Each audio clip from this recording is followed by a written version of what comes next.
El 22 de agosto de 1951, más de 1 millón de trabajadores se movilizan hasta la avenida 9 de Julio para formar parte de uno de los actos políticos más multitudinarios de la historia argentina. En el escenario montado por la CGT frente al Ministerio de Obras Públicas, las personalidades más importantes del partido peronista esperan las palabras de una sola persona: María Eva Duarte de Perón, esposa del presidente Juan Domingo Perón y principal oradora de la jornada. Ese día, Eva Perón debe contestar si acepta la candidatura a la vicepresidencia de la Nación para las elecciones de noviembre del mismo año. En las últimas horas, rumores de un levantamiento militar hacen peligrar su candidatura y la multitud teme que la respuesta sea la menos esperada. ¿Ustedes creen que si el puesto de vicepresidenta fuera una carga y yo fuera una solución, no hubiera ya contestado que sí? Es que estando el general Perón en el gobierno, el puesto de vicepresidenta no es más que un honor, y yo quiero aspiro nada más que al honor del cariño de los gerentes de mi país. Ante la negativa de sus seguidores, Eva Perón pide unas horas más para meditar la respuesta. 9 días más tarde, renuncia a su candidatura por cadena nacional.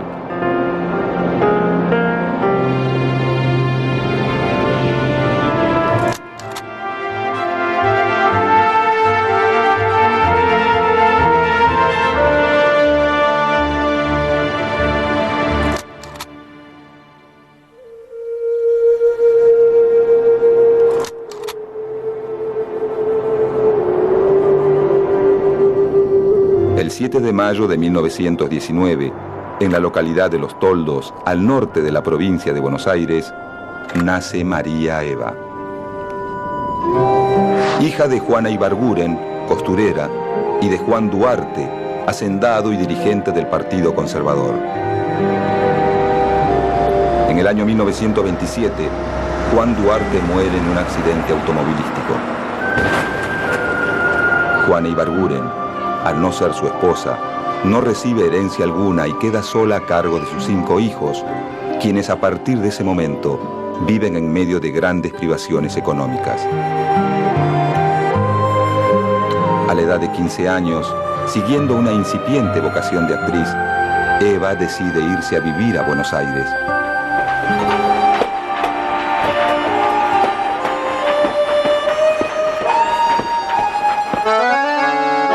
Poco se sabe sobre los primeros años de María Eva Duarte en Buenos Aires, pero para principios de la década de los 40 ya se perfila como una ascendente actriz de cine y radionovelas.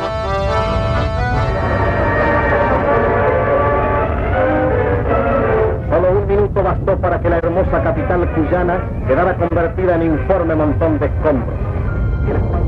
En 1944, un terremoto destruye la ciudad de San Juan, matando a 7.000 personas y derribando el 90% de sus edificios.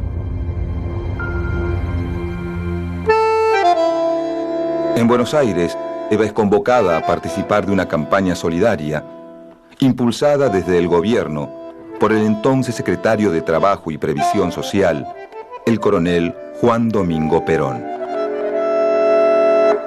En la noche del 22 de enero de 1944, en el estadio Luna Park, se lleva a cabo el acto a beneficio de las víctimas del terremoto. En la primera fila, sentados uno al lado del otro, Juan Domingo Perón y Eva Duarte conversan animadamente. A partir de esa noche, ya no se separarán. Y el 22 de octubre de 1945, una semana después de la consagración de Perón como líder popular, se casan. A los 7 meses de su casamiento, Juan Domingo Perón ya es presidente y Eva Duarte, con apenas 27 años, la primera dama. Su juventud y su perfil de artista popular la hacen muy distinta de las anteriores primeras damas, generalmente provenientes de la alta burguesía. Desafiando los prejuicios que apuntan a su origen social, Evita asume plenamente las responsabilidades de su rol protocolar, incluso decide ir más allá. En 1947, Eva Perón, en representación de su esposo, inicia una larga gira por Europa que incluye una visita a España con el objeto de firmar un acuerdo de cooperación económica. Perón decide enviar a Eva y no ir él mismo, ya que no quiere asociar su figura a la de líderes de tipo fascista, como el dictador español Francisco Franco. La gira, que incluye destinos como París, Suiza y el Vaticano, hace mundialmente conocida a Evita.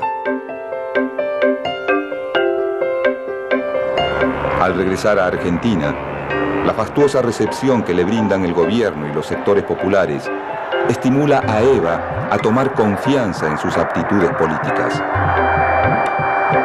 Esta calurosa recepción, sumada al éxito de su misión diplomática, hace que Eva Perón decida dar un giro decisivo a su rol de primera dama. Luego de su gira europea, Evita asume decididamente una intensa labor benefactora. Un año antes, mediante un decreto, el gobierno interviene en la Sociedad de Beneficencia, órgano a través del cual las damas de la alta sociedad realizaban actos de caridad con dinero proveniente del Estado. Evita aprovecha esta situación y crea una fundación de ayuda social a la que bautiza con su propio nombre. La Fundación Eva Perón plantea un nuevo modo de llevar a cabo la asistencia a los sectores necesitados, más cercana a la idea de justicia social que propone el peronismo que al tradicional concepto de limosna.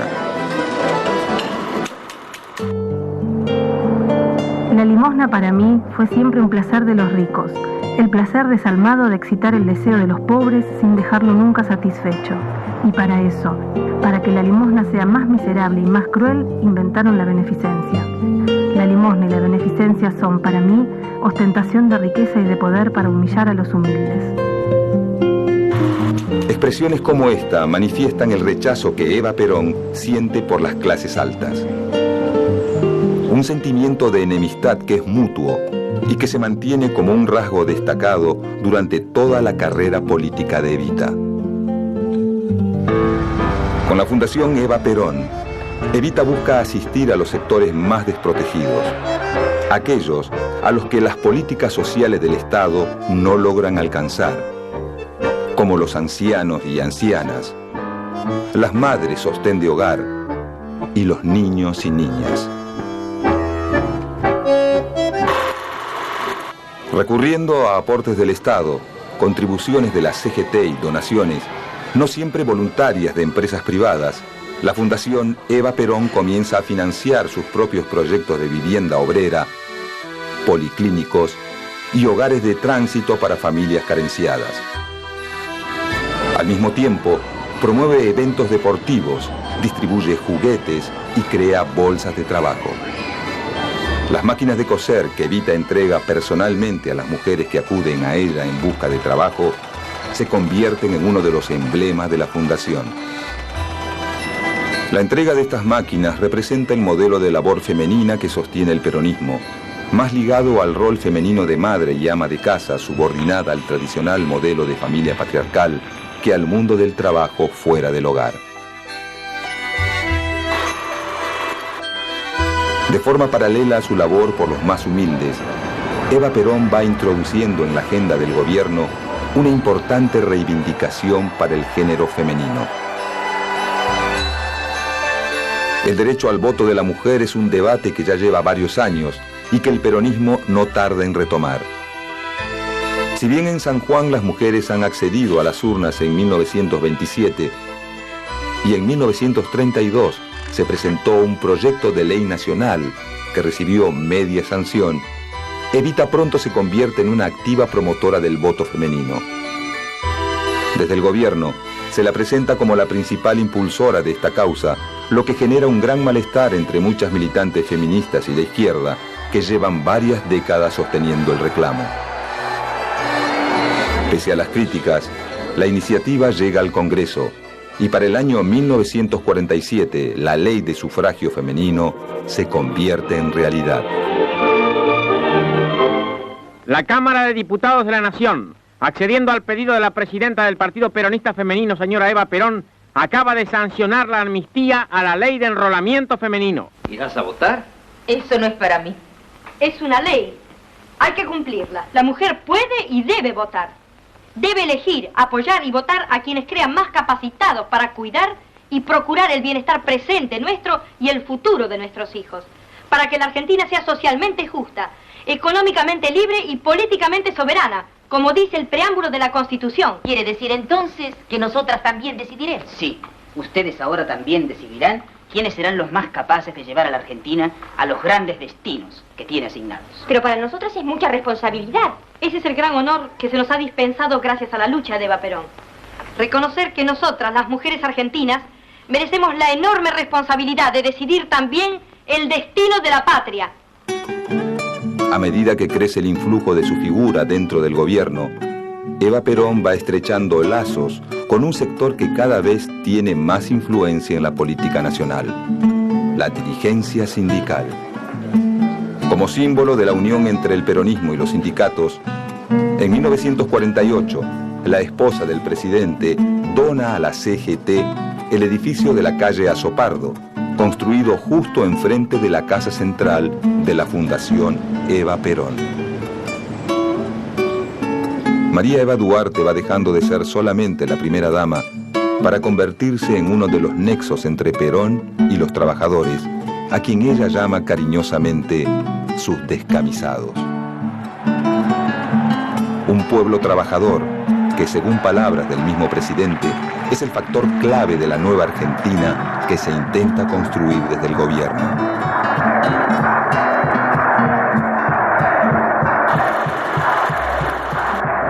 Para fines de la década de los 40, las políticas de bienestar impulsadas por el gobierno peronista comienzan a tener efectos positivos en la vida cotidiana de los trabajadores.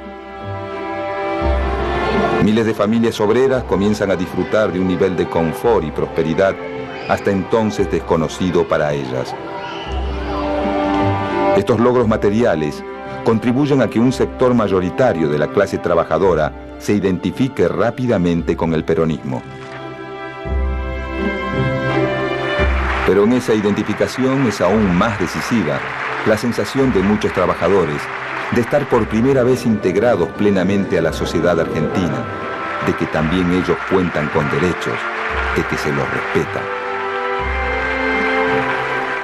La adhesión al peronismo se expresa sobre todo en la identificación con sus dos figuras más importantes. Con el pasar de los meses, el fervor de las grandes manifestaciones públicas se traslada al interior de los hogares y los nombres de Perón y Evita empiezan a formar parte de la vida familiar, transformándose en un símbolo de optimismo y bienestar. En 1949, el Congreso Nacional sanciona una reforma a la Constitución que, entre otras modificaciones, incluye una cláusula que permite la reelección del presidente. Una vez habilitado para la reelección, Perón se pone inmediatamente en campaña para un segundo mandato. Ese mismo año, una fuerte caída en las exportaciones, sumada a un incipiente brote inflacionario, provoca una crisis económica que reduce notablemente los recursos del Estado y se traslada rápidamente al bolsillo de los trabajadores. El gobierno, preocupado ante la posibilidad de perder influencia en los sectores populares, inicia una exhaustiva política de comunicación, tendiente a exaltar la figura del presidente y de la primera dama y a reforzar la identificación de los trabajadores con el movimiento peronista. Esta política de peronización de la sociedad incluye actos públicos masivos, la enseñanza de la doctrina peronista en las escuelas y la presencia casi permanente de Perón y Eva Perón en los principales medios de comunicación.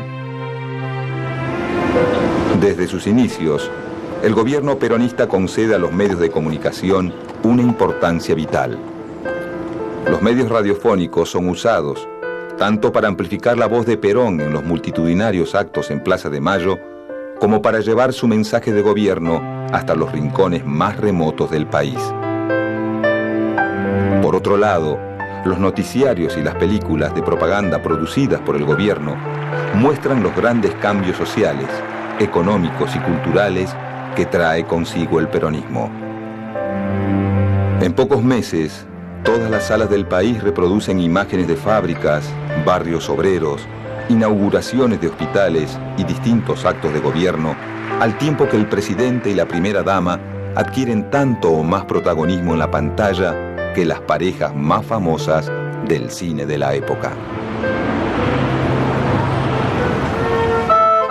Ante el agravamiento de la crisis económica y de las crecientes críticas de los sectores opositores, esta política de producción de imágenes oficiales se intensifica. Y para fines de los años 40 casi no queda avenida, plaza o edificio público donde los retratos o los nombres de Perón y Evita no ocupen un espacio importante.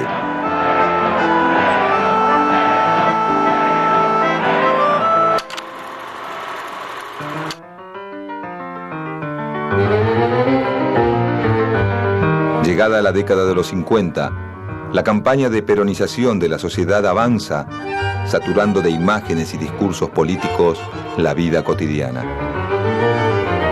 Para ese momento Evita es sin duda la segunda figura más fuerte del gobierno, aunque su cargo de primera dama reviste atributos más honoríficos que gubernamentales. Con el fin de consolidar su papel político y haciendo uso de los derechos que otorga la ley 13.010, que permite a las mujeres presentarse a cargos electivos, Evita se dedica a organizar una nueva rama del partido gobernante, el Partido Peronista Femenino. A fines de enero de 1950, en un barrio de viviendas obreras, rodeada por maestras, enfermeras y amas de casa, Eva Perón inaugura la primera unidad básica del Partido Peronista Femenino. Uno de los objetivos de estas unidades básicas es crear la estructura partidaria. Y en muchas ocasiones actúan como intermediarias entre la Fundación Eva Perón y las mujeres de clases sociales más bajas. Además, en las unidades básicas se brinda a las mujeres atención médica, asesoría legal, se dictan cursos de cocina, costura y enfermería, y se ofrece el servicio de guardería para que las mujeres trabajadoras puedan dejar a sus hijos. Las unidades básicas actúan como plataforma para que en torno a Evita se comience a pensar en su propia candidatura a un cargo electivo. Un cargo que ratifique mediante el voto popular el amplio consenso del que goza su figura.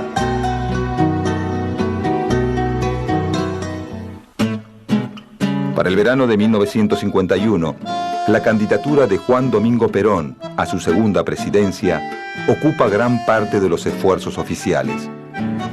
Tantos años de política fuertemente personalista hacen que toda la segunda línea del elenco gobernante se vea eclipsada por la figura del presidente, por lo que el nombre del candidato a la vicepresidencia pronto comienza a instalarse como una incógnita.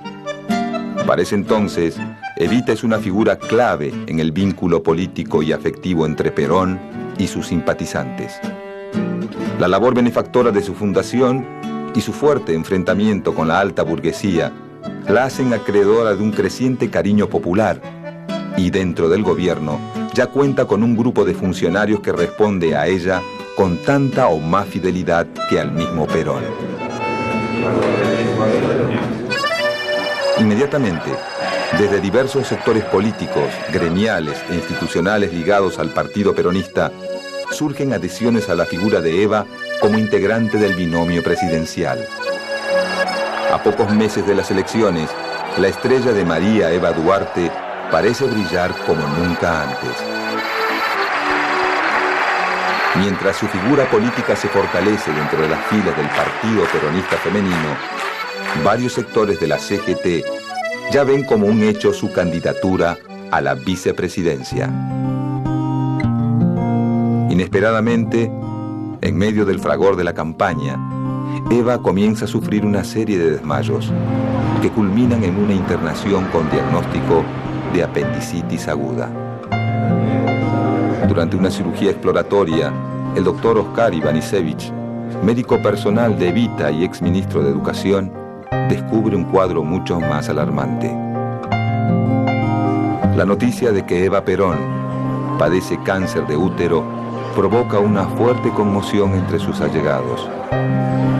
Eva, lejos de acobardarse, decide seguir adelante con su candidatura como si nada sucediera. Al mismo tiempo que el gobierno se esfuerza por disimular ante la opinión pública la preocupante condición de Eva, la posible candidatura de la primera dama comienza a generar malestar entre los sectores más antiperonistas del ejército, quienes ven a Evita como una figura política mucho más inflexible que el mismo Perón. A pesar de su enfermedad y de las presiones del sector castrense, para mediados de 1951, la candidatura de Eva Perón a la vicepresidencia parece tener grandes posibilidades de concretarse. El 22 de agosto de 1951, la avenida 9 de Julio comienza a poblarse de una gran multitud que ocupa más de 10 manzanas del obelisco hacia el sur. Para ese día, la CGT había organizado un acto llamado Cabildo Abierto, con la intención de lanzar públicamente la fórmula presidencial Juan Domingo Perón, Eva Perón. Las horas pasan y la expectativa de la multitud aumenta. Pocos lo saben, pero ese día, Eva Perón decide emprender su retirada definitiva del escenario político. Pocos días más tarde, Evita hace oficial su renuncia por cadena nacional. Conectamos con la residencia presidencial. Habla doña Eva Perón, quien anunciará una decisión trascendental al pueblo de la nación. Compañeros,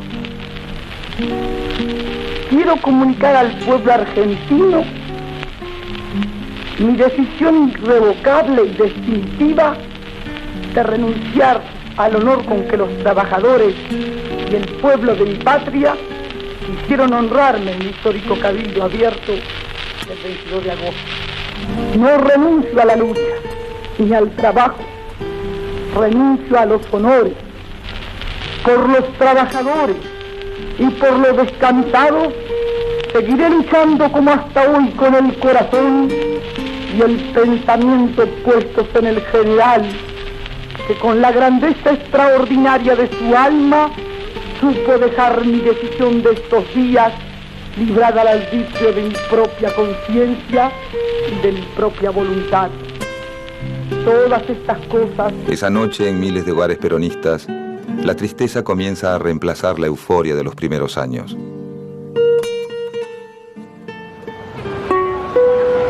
El 11 de noviembre de 1951, triunfa en las elecciones la fórmula Perón-Quijano con un 62% de los votos.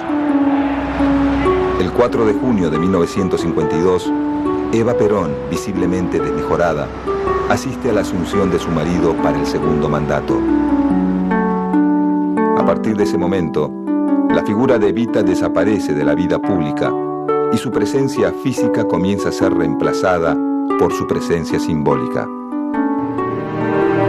En los últimos días del mes de julio de 1952, un clima de tensa espera invade los barrios populares.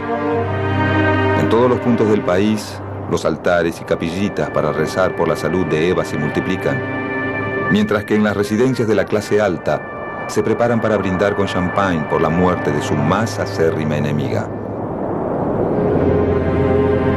En la noche del 26 de julio, por cadena nacional, la voz de un locutor anuncia el final inevitable.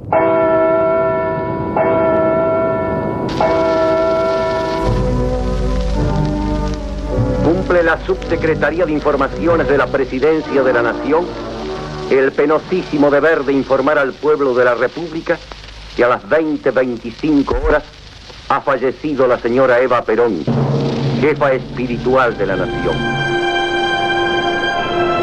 Los días posteriores a su muerte muestran el componente afectivo que liga a Eva Perón con las clases populares.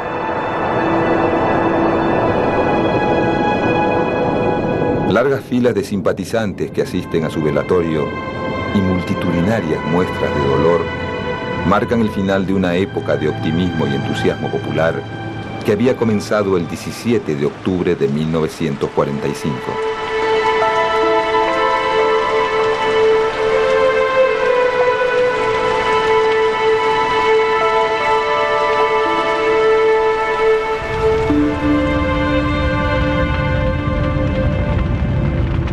Si bien Evita muere a los 33 años, tras apenas 6 años de actuación política, su rostro queda grabado en la historia del siglo XX como un símbolo de lucha social y su voz como el testimonio de miles de descamisados que ven en ella la materialización de sus más profundos anhelos y aspiraciones.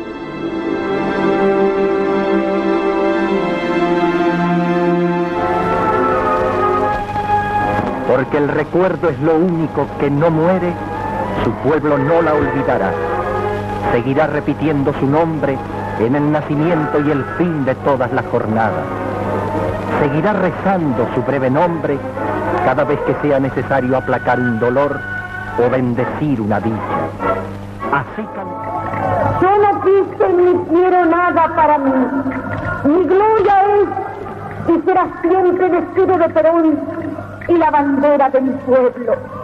Y aunque dejen el camino jirones de mi vida, yo sé que ustedes recogerán mi nombre y lo llevarán como bandera a la victoria.